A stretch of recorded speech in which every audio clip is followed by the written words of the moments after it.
Escucha En el Radar, episodio 15, temporada 3, con Pedro Barquero, político y empresario, moderado por el periodista Rodolfo Colindres Erazo. Elimina los 5 tipos de dolor con Iboprodol Ultra, fórmula única. Saludos amigos, gracias por acompañarnos en este nuevo episodio del podcast En el Radar de Radio América.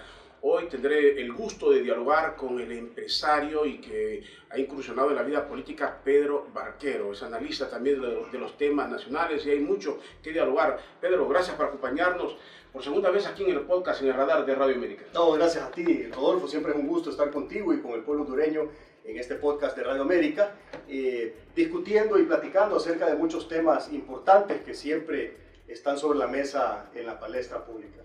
Bueno, y si nos vamos a hablar de Honduras ya directamente, va a haber un nuevo gobierno de Estados Unidos, que es un hecho, está electo, es una línea dura, y este gobierno, o sea, pareciera que son dos caminos distintos, uno para la izquierda y otro para la derecha. ¿Qué le espera a Honduras? Tomando como punto de partida la línea que ha llevado el gobierno de Honduras y la que viene en Estados Unidos. Mira, si el gobierno sigue con la línea que ha llevado estos primeros 3 años, definitivamente va a chocar de frente con un tren a alta velocidad. El nuevo gobierno de Estados Unidos no va a tener una línea tan tolerante como el gobierno actual. Este gobierno viene con fuerza en contra del socialismo, en contra del gobierno y la influencia de Cuba, Venezuela y Nicaragua en el resto de la región, y Honduras está visto como un punto de interés dentro de ese juego geopolítico del avance del socialismo del siglo XXI en la región.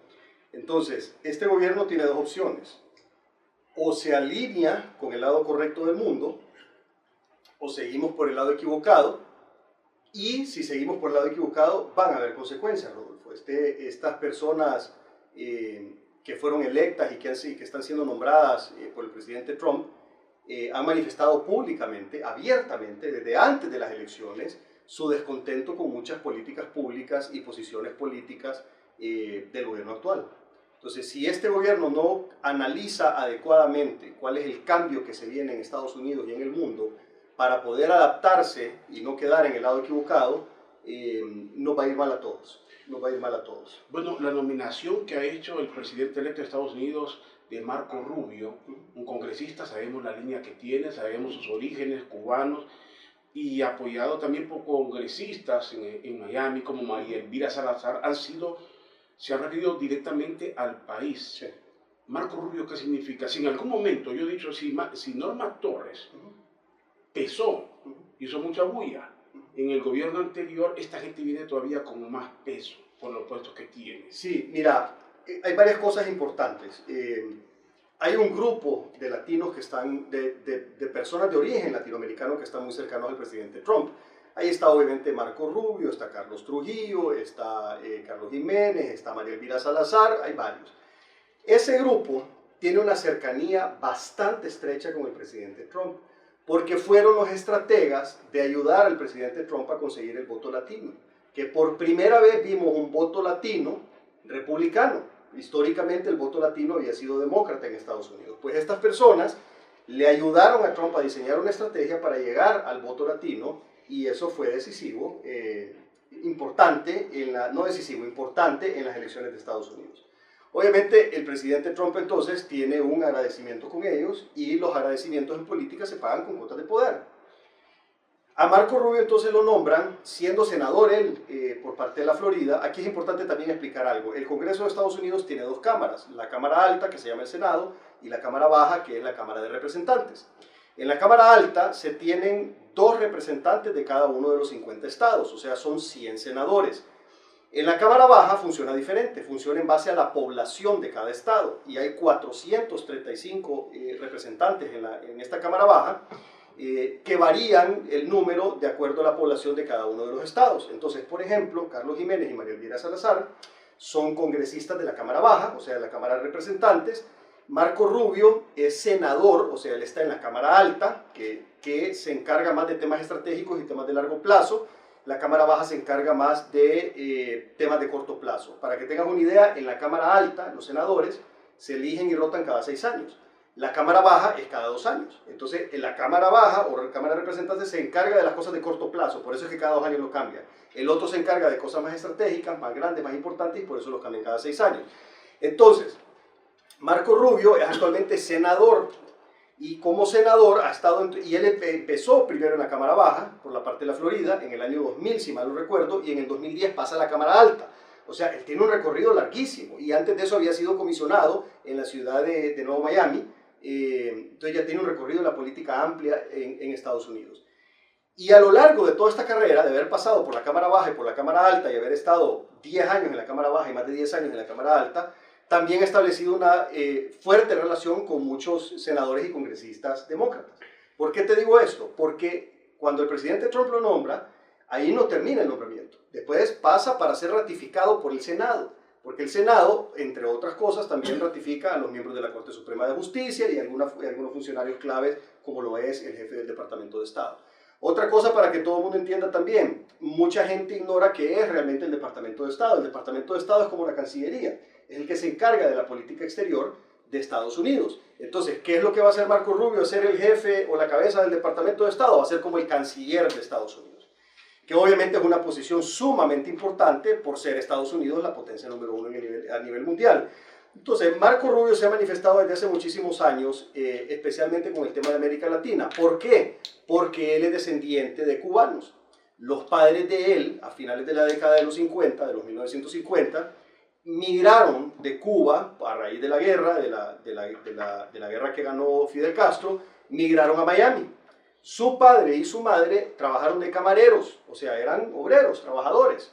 Y luego él obviamente estudió, aprovechó las oportunidades que la vida le presentó, se hizo abogado y después de eso incursionó en política y pues pasó por el Senado y ahora va a ser jefe del Departamento de Estado. Que dicho sea de paso, esa también es una de las cosas buenas del sistema de Estados Unidos, ¿me entiendes? De que podés llegar siendo migrante, podés ser camarero, y tu hijo puede llegar a ser senador y casi mano derecha del presidente de la República. Ahí es donde se puede cumplir el sueño americano. Ahí es donde se cumple el sueño americano, sí. Exactamente. Entonces la gente, por eso es que mucha gente migra a Estados Unidos. Claro, hay que hacerlo legalmente, no ilegalmente. Sí. Pero por eso migra la gente, porque saben que allá hay una movilidad económica y una movilidad social si trabajas adecuadamente. Ahora, ¿cuál es el discurso de Marco Rubio? El discurso de Marco Rubio es catalogado dentro y fuera de Estados Unidos como la línea dura, como la línea de los halcones, que lo que hacen es atacar fuertemente al comunismo o socialismo, que es lo mismo, a nivel mundial. Y él ha sido sumamente crítico y muy fuerte en contra de Cuba, en contra de Nicaragua, en contra de Venezuela e inclusive en contra del gobierno actual de Honduras. Él ha puesto unos tweets bastante fuertes en contra de nuestro gobierno, en especial en los últimos tiempos por la denuncia del Tratado de Extradición. Y aquí es donde ya entramos en materia de qué es lo que tiene que hacer Honduras. Lo primero que tiene que hacer nuestro gobierno, hoy, no tiene que esperar ni un día más, no hay que esperar el cambio de la toma de posesión, no hay que esperar a que llegue Trump al poder, hay que empezar ya a hacer las cosas. Número uno, retirar esa carta de denuncia del Tratado de Extradición.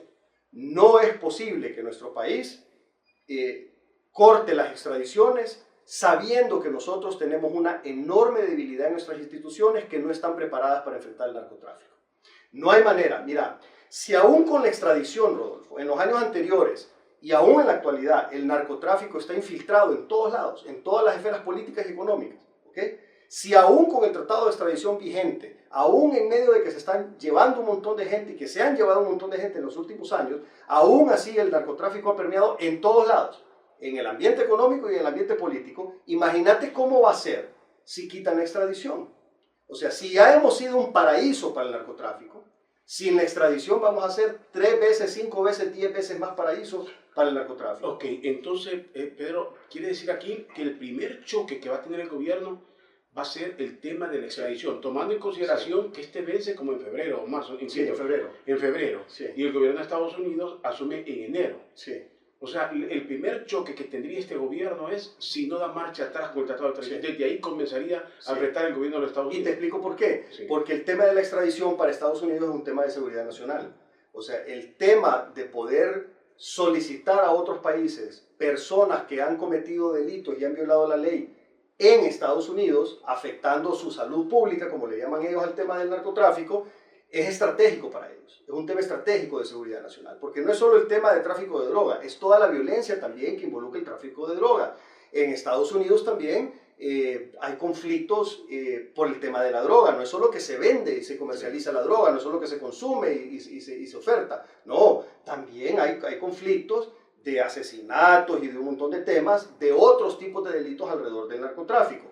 Entonces, ¿por qué se tiene que denunciar el tratado? Por dos razones. Primero, porque no nos podemos atravesar nosotros en un tema de seguridad nacional de Estados Unidos. Y segundo, porque no nos conviene a nosotros mismos tampoco. Mira, Rodolfo, cuando vos ves las gráficas de la reducción de los asesinatos por cada 100.000 habitantes, ves que pasamos de 83 a 84 asesinatos de cada 100.000 habitantes a menos de 40, precisamente en el periodo de tiempo en que se hicieron las extradiciones. O sea, las extradiciones han jugado también un papel importante en la reducción de los asesinatos por cada 100.000 habitantes en nuestro país. Entonces, si quitamos la extradición, nuevamente las personas que se dedican a este tipo de delitos van a actuar con mucha mayor impunidad y se van a elevar los niveles de violencia en el país. ¿Por qué el narcotráfico trae violencia? Porque es el tráfico de sustancias que no son legales y por lo tanto cuando hay un pleito o una diferencia, obviamente no pueden ir a un juzgado a demandar a otro, ¿me entendés? Sí. Si una persona dedicada al tráfico de drogas le roba dinero a otra persona dedicada al tráfico de drogas, ¿qué va a hacer? ¿Va a ir a un juzgado a acusarlo? No puede. Entonces, ¿qué hacen? Resuelven a balazo las cosas. Sí. Y eso es lo que aumenta los niveles de violencia en el país. Entonces, si no denunciamos, si no renunciamos a la denuncia del tratado, vamos a volver a aumentar los niveles de violencia en nuestro país. Ahora, ahí vamos a la parte hipotética, no sabemos qué va a pasar. No sabemos si el gobierno lo está analizando así. Asumamos ese extremo que el gobierno dice no. Pero antes por de algún eso, interés. Pero antes de eso, te quiero decir algo con lo que acabas de decir porque es importantísimo, en cómo lo está analizando el gobierno.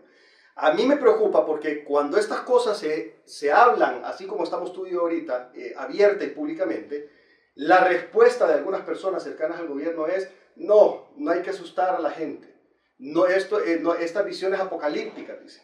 Dime, ¿cuál visión apocalíptica? Es una verdad, es una realidad, o sea, es un hecho. Agarren las redes sociales, por favor, y miren los mensajes de Marco Rubio, miren los mensajes de María Elvira Salazar. El cambio que viene es fuerte en la política exterior de Estados Unidos. Desconocerlo no solo es ignorancia, es imprudencia. Y aconsejar a la presidenta, las personas que están cercanos a la presidenta, sus asesores, sus funcionarios, etcétera, si se ponen con esa mentalidad de estarle diciendo, mire, nada va a pasar, esos escandalosos son apocalípticos, nosotros podemos seguir haciendo las cosas igual, están equivocados, muy equivocados. Y ojalá que no actúen así con la presidenta y si actúan así, que la presidenta no les haga caso.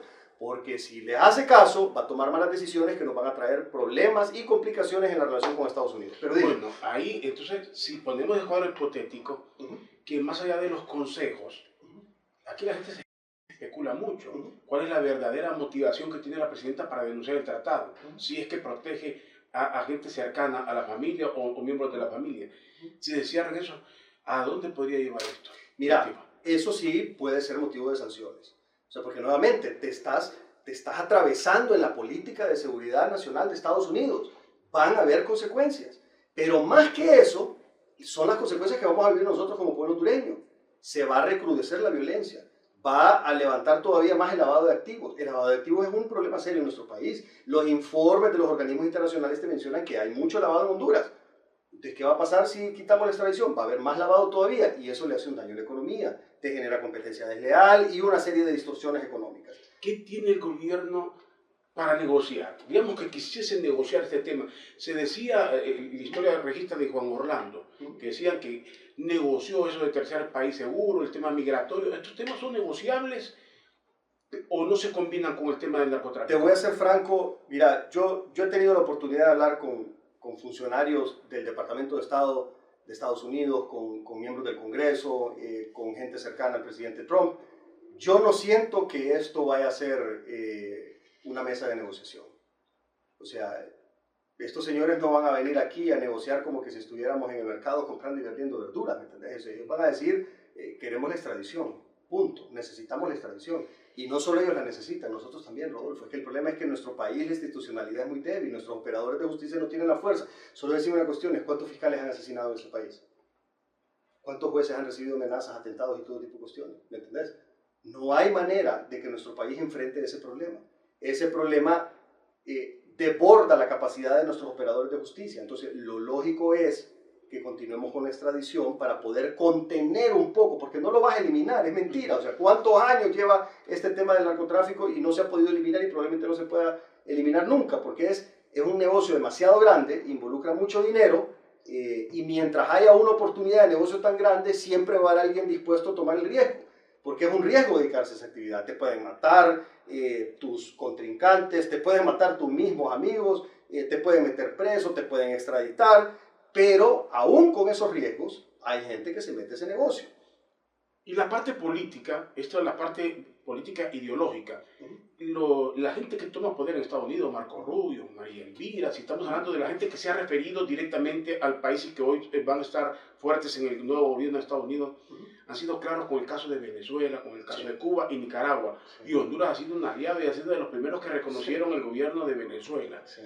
¿Qué nos viene por ese lado? Eso también es muy mal visto. De por sí es mal visto aún por esta administración, Rodolfo. Lo que pasa es que esta administración no ha sido tan contundente como evidentemente si lo va a hacer la próxima administración. Entonces, esta administración ha sido más permisiva, la otra no lo va a hacer. Por ejemplo, o sea, fue una vergüenza que Honduras saliera como país, como gobierno, reconociendo el fraude electoral de Venezuela, ¿me entendés? O sea, eso nos dejó un ridículo mundial.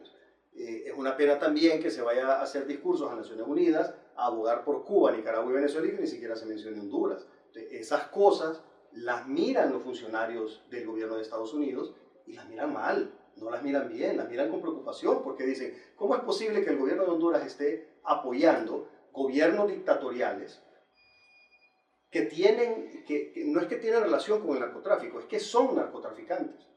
O sea, al dictador de Venezuela, el Departamento de Estado, el Departamento de Justicia lo tiene con una solicitud de recompensa de $15 millones por estar involucrado en narcotráfico. Entonces, ¿cómo es posible que el gobierno de Honduras esté defendiendo y abogando por un dictador que viola los derechos humanos, que viola la democracia porque no permite elecciones libres, que hace fraudes electorales y que encima de eso está involucrado con narcotráfico y corrupción?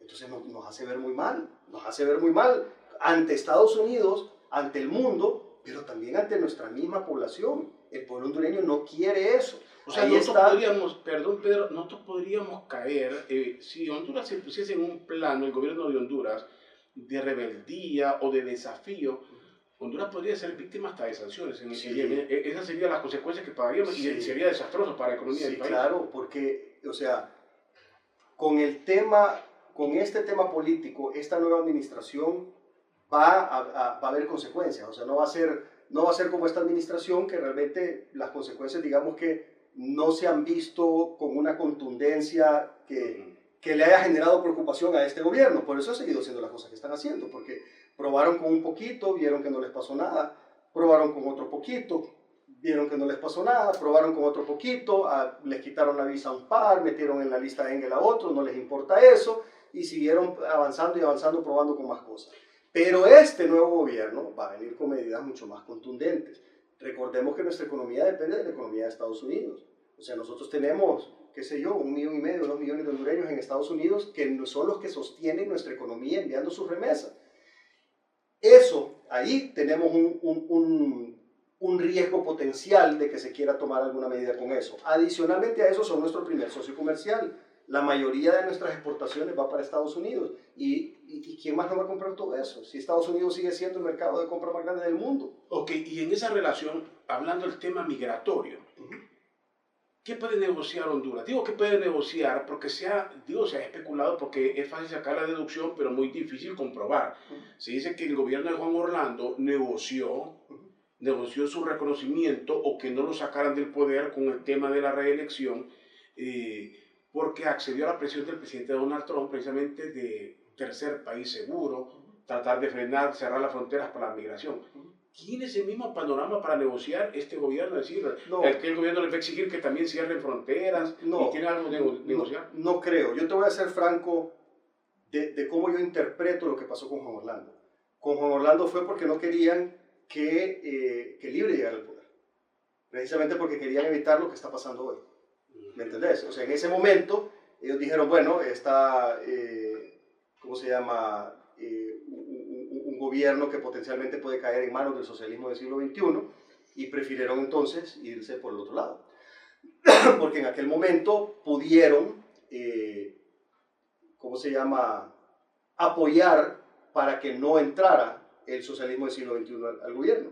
Y esta vez ya pasó, ya los tenemos en el gobierno. Entonces yo pienso que más fue eso, más que negociación del tercer país seguro y todo eso, era simple y sencillamente que no querían que el socialismo del siglo XXI se apoderara del gobierno. Ahora ya está apoderado del gobierno. Entonces ahora la pregunta es, y esto lo han dicho senadores y todo abiertamente, pues ahora lo que quieren ellos es que Honduras no termine de caer en eso.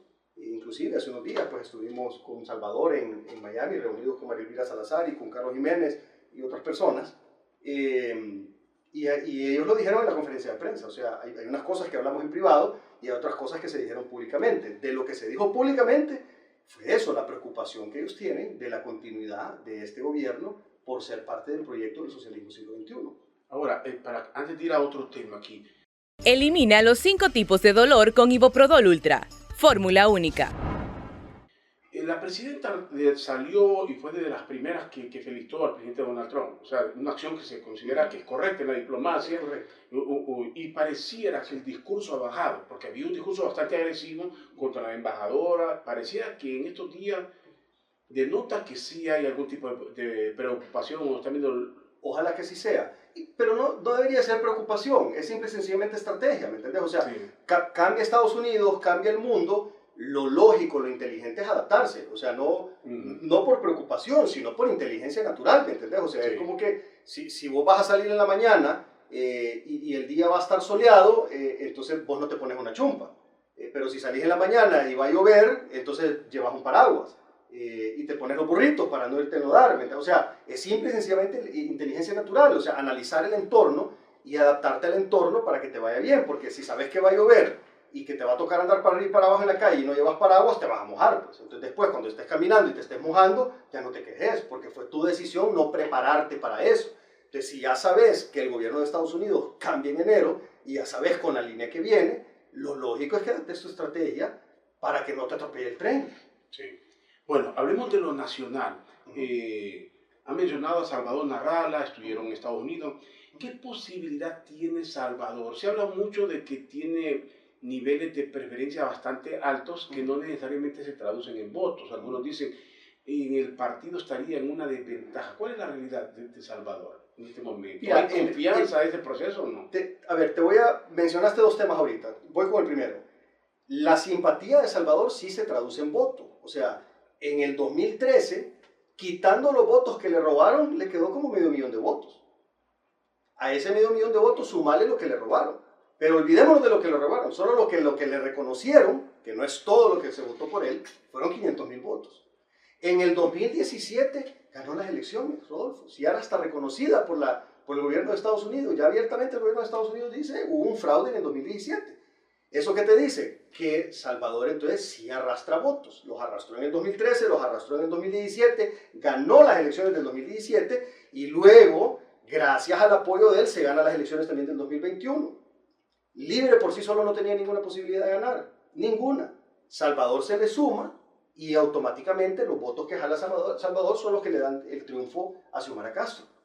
Entonces ya está demostrado que Salvador jala votos. O sea, no es solo que las encuestas dicen que la gente simpatiza con él. No, ya en la práctica, en el 2013, en el 2017 y en el 2021, ya está demostrado que jala votos. Y nuevamente se va a demostrar ahorita en el 2025. Él, para las internas del Partido Liberal, por ejemplo, tiene un 70% del electorado según todas las encuestas. Y ojo, Rodolfo, las encuestas que nosotros no hemos hecho. O sea, hay encuestas que ha hecho el gobierno, hay encuestas que han hecho la gente que está compitiendo contra nosotros en el Partido Liberal, hay encuestas que han hecho el Partido Nacional, y todas coinciden en que Salvador tiene alrededor del 70% para las internas del Partido Liberal. Y también eso coincide con las encuestas que nosotros hacemos. Entonces, todo es coherente. Y ese voto, esa intención de voto de las encuestas, así como en el 2013, así como en el 2017 y así como en el 2021, en el 2025 se va a traducir en votos, tanto en marzo para las internas como en noviembre para las generales. Ese es el primer punto que mencionaste, lo de la intención del voto versus el voto real. Voy con el segundo punto, la protección del voto en la mesa. Eso es un tema importantísimo. En el 2013 era la primera experiencia de El Salvador y pues ahí en las mesas se lo reventaron. O sea, se lo reventaron. ¿Por qué? Porque no tenía la estructura necesaria para poder proteger. Entonces, a pesar de que él tuvo una votación muy alta, en las mesas le robaron el voto y luego salió solo con 500.000 votos. En el 2017, pues obviamente ya todos sabemos lo que pasó, también un fraude. También hubo manipulación en las mesas, hubo manipulación también en el ente electoral y en el 2021 ya la cosa cambió.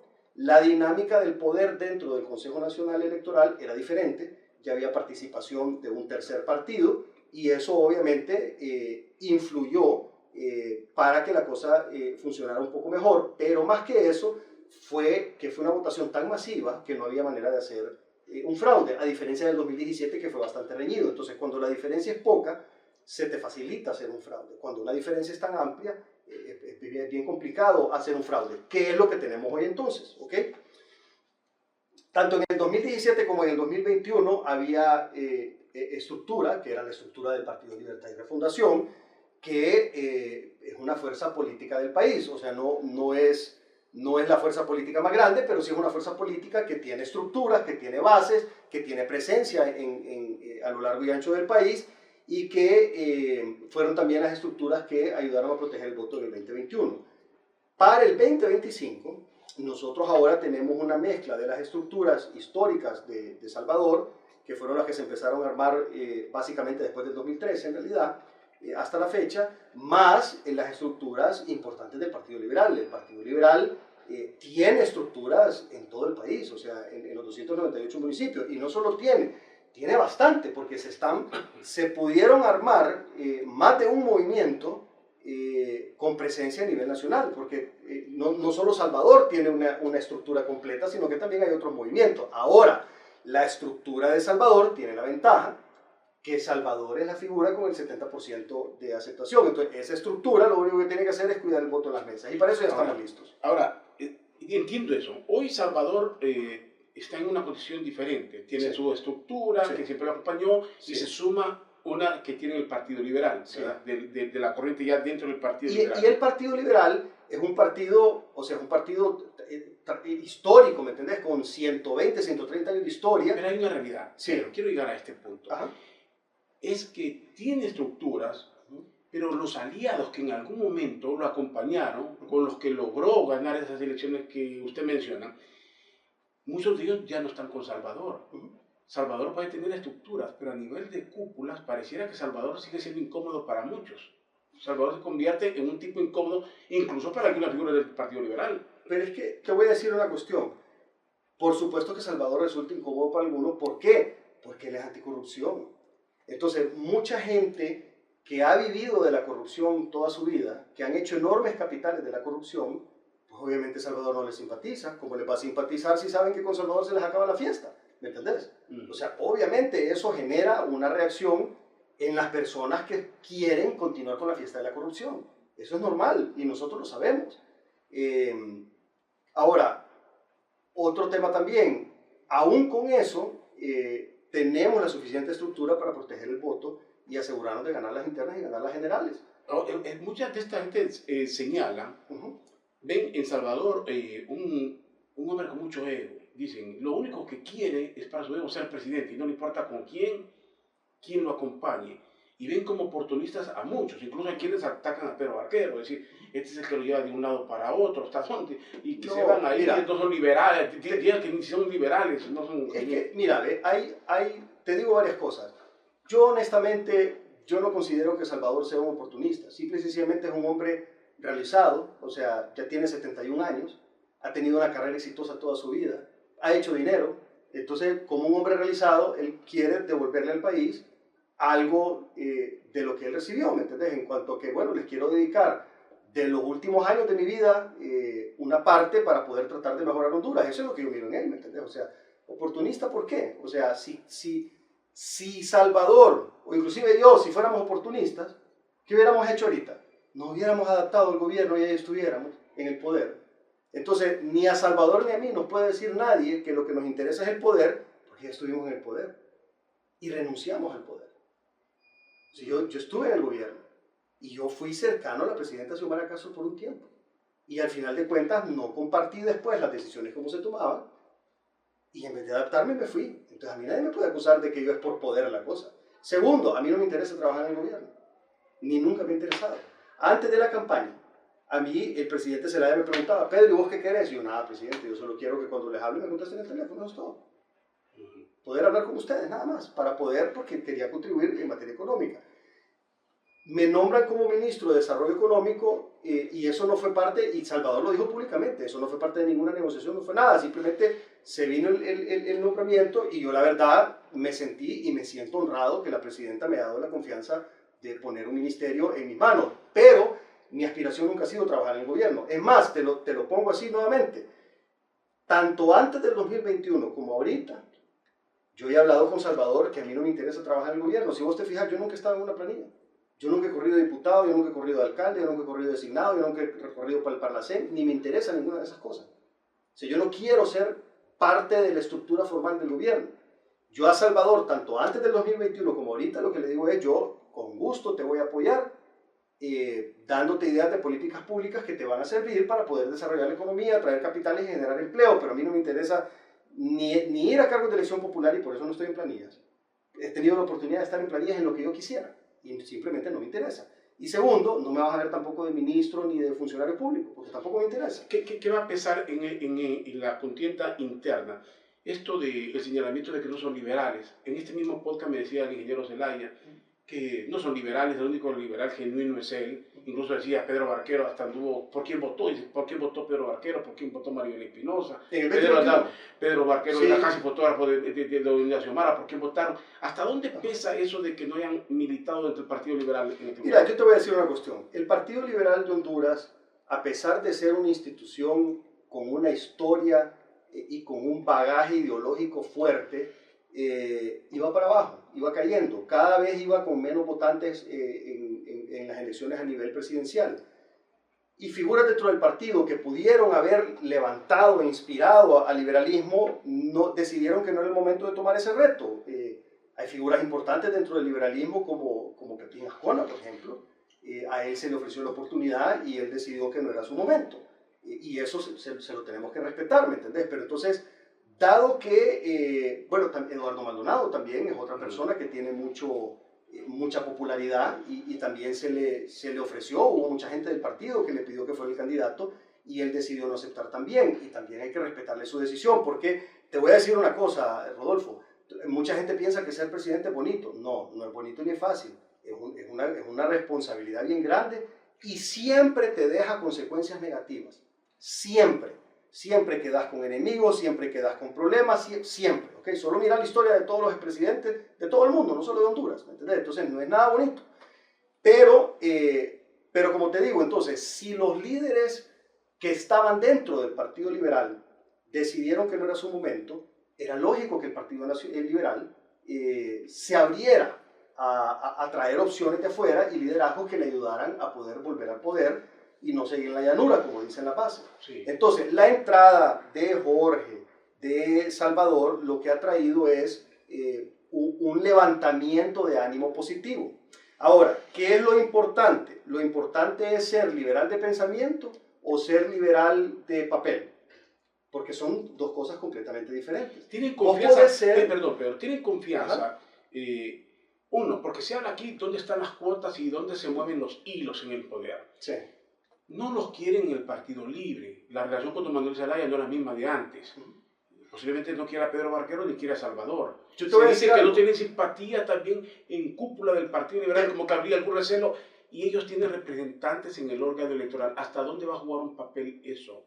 A ver, te voy a contar algo. Mira, nosotros sí tenemos contacto con la cúpula del Partido Libertad y Refundación, porque en política todos tenemos que hablar con todos, Rodolfo.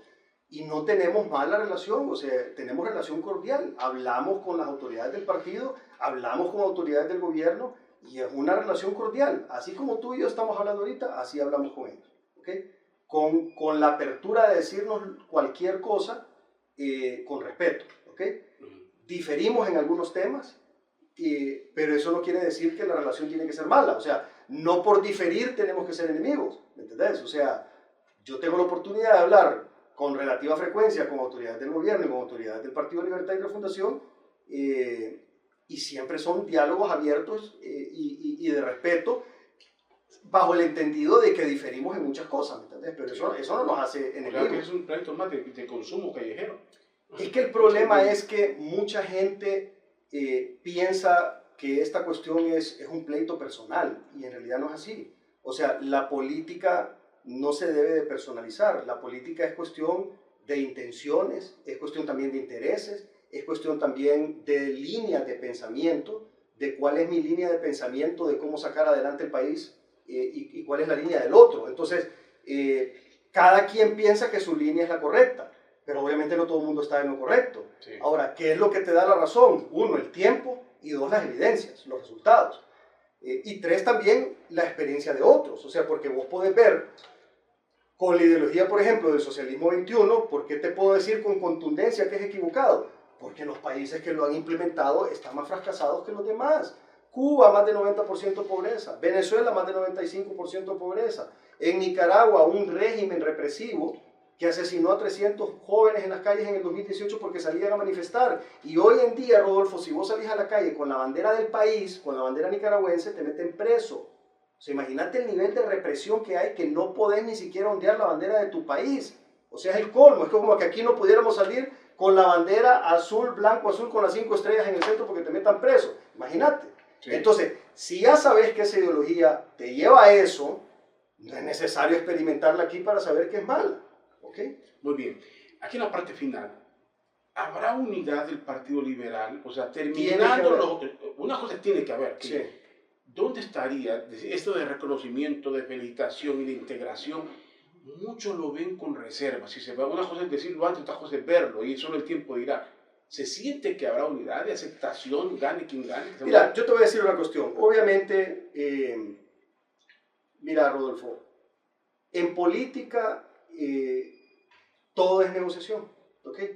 Nos guste o no nos guste, nos parezca o no nos parezca, y al final de cuentas las diferentes corrientes internas, después de que Salvador gane en marzo, nos vamos a tener que sentar y vamos a tener que negociar, ¿me entiendes? ¿Y cuál es la negociación? Bueno, ¿cuáles son los temas en los que vos sos fuerte para manejar? Entonces, por ejemplo, a Luis Zelaya se le puede decir, bueno, Luis, tu fortaleza ha sido el tema de la educación. Vos te dedicaste a la academia, fuiste un rector exitoso de una universidad sumamente exitosa en Honduras. Entonces, puede hacer que él decida, digamos, tomar el camino de dirigir la educación. Te estoy dando un caso hipotético, no te estoy diciendo que así va a ser. Pero obviamente a cada precandidato se le va a ofrecer algo de acuerdo a su experiencia y de acuerdo a sus deseos, ¿me entiendes? De que, bueno, ¿cuál es el tema que tú quieres manejar para el que estás preparado para rectorar a nivel nacional y dirigirlo? Porque si fueron candidatos, precandidatos dentro del Partido Liberal, obviamente tenés que ofrecerles manejar por lo menos un tema en el gobierno que va a conformar Salvador. Eso es si Salvador ganara, y así lo entiende. Y así va a ser, porque así te lo dicen las encuestas, y para eso tenemos las estructuras preparadas. Pero si ocurriera algo allá fuera de lo que ustedes no tienen proyectado, que gana Luis Zelaya para el caso, ¿esperarían la integración o saldrían los recelos? O si gana Cáliz... A ver, te lo voy a contestar de la siguiente manera. Yo sé que Salvador va a ganar, pero en un caso hipotético, teórico, te voy a dar la respuesta genérica. Cualquier precandidato que gane tiene que abrirle espacios a los precandidatos que no ganen para hacer un gobierno conformado por todos los liberales. Esa es la salida. Y yo confío en que así va a ser. ¿Por qué? Porque yo estoy seguro que todos los precandidatos, o sea, tanto Luis como Maribel, como Jorge, como Salvador, todos son lo suficientemente inteligentes como para saber que ese es el camino correcto. Porque, primero, el Partido Liberal está lleno de talentos, pero lleno de talentos, Rodolfo. Yo conocía muchos talentos del Partido Liberal, ahora que estoy adentro conozco mucho más, o sea, obviamente estoy conociendo mucho más gente. Y esos talentos realmente vale la pena llevarlos a gobernar. Y esos talentos, muchos están con nosotros, pero también hay talentos que están en los otros movimientos, Rodolfo, y no lo podemos desconocer. Y son elementos que vamos a querer que formen parte del gobierno, junto con sus precandidatos. Ok, y concluimos. Está más que con el triunfo del Partido Republicano en Estados Unidos, por la línea política, hoy sí está más que garantizado entonces que aquí va a haber presión para que las elecciones sean limpias, correctas y que nadie se quede en el poder. Sí va a haber presión. Sí va a haber presión con eso. Y lo han dicho, nos lo han dicho a nosotros en privado, lo han dicho ellos públicamente. Va a haber presión porque se respete la voluntad popular. La voluntad popular va a ser la que va a decidir. Y esa es la presión que vamos a recibir, y no solo de Estados Unidos. Lo vamos a recibir de la Unión Europea, lo vamos a recibir de la Organización de Estados Americanos, lo vamos a recibir de toda la comunidad internacional, porque toda la comunidad internacional está interesada en que nosotros tengamos aquí elecciones libres y transparentes. Me despedí 3 veces, pero es que se me quedó por fuera, y los empresarios acá nos están apoyando. A Pedro Barquero le dice como representante de los empresarios, pero Barquero dice que no. ¿Los empresarios con quién están? Es que mira, yo fui representante de los empresarios cuando fui presidente de la Cámara de Comercio e Industria de Cortés. Fui representante de los empresarios de esa Cámara de Comercio, de Cortés. Yo ya no soy representante de los empresarios. Yo ahora soy independiente. Ahora, ¿a quién están apoyando los empresarios? A diferentes. O sea, hay empresarios obviamente que están apoyando a Salvador, hay empresarios que están apoyando a Jorge, hay empresarios que están apoyando a Maribel, hay empresarios que están ayudando a Luis. O sea, cada quien tiene, para gusto los colores, ¿me entiendes? Cada quien tiene su simpatía, cada quien tiene su afinidad. De gusto, y de acuerdo a eso, ambos. Por gustos en el sentido de que, bueno, a mí me gusta lo que este candidato dice, a mí me gusta cómo actúa, a mí me gusta su personalidad, y otro es, este candidato va a manejar el país de tal manera y eso va, digamos que, alineado con lo que a mí me interesa. Y ambas cosas son válidas, ¿me entiendes? Porque al final de cuentas, todo el mundo anda buscando de qué manera va a quedar mejor con el gobierno, en el sentido de que, inclusive el pueblo, o sea, bueno, ¿qué candidato es el que va a mejorar las condiciones de vida? ¿Me entiendes? Entonces todo el mundo, trabajadores, empresarios, políticos, todo el mundo anda buscando a ver cómo se va a mejorar su situación particular y la situación general. Algunos se enfocan solo en su situación particular, ¿cómo voy a quedar mejor yo? Y no les importa lo demás. Otros sí se preocupan por los demás, se preocupan por su situación particular y también por la de los demás. Pedro, un gusto haber dialogado en este podcast, en el radar de Radio América, y espero sigamos dialogando en todos los programas aquí, en esta casa de radio. Muchas gracias. Gracias. Pedro Barquero es empresario, es analista político y está de lleno también participando en la campaña en el Partido Liberal con Salvador Narrala. Nos acompañó en este podcast en el radar de Radio América. Gracias a todos y los invito para el próximo episodio. Elimina los 5 tipos de dolor con Iboprodol Ultra. Fórmula única. Encuéntranos como Podcast Radio América HN en Spotify, Deezer, Apple Podcasts y en nuestra página www.radioamerica.hn.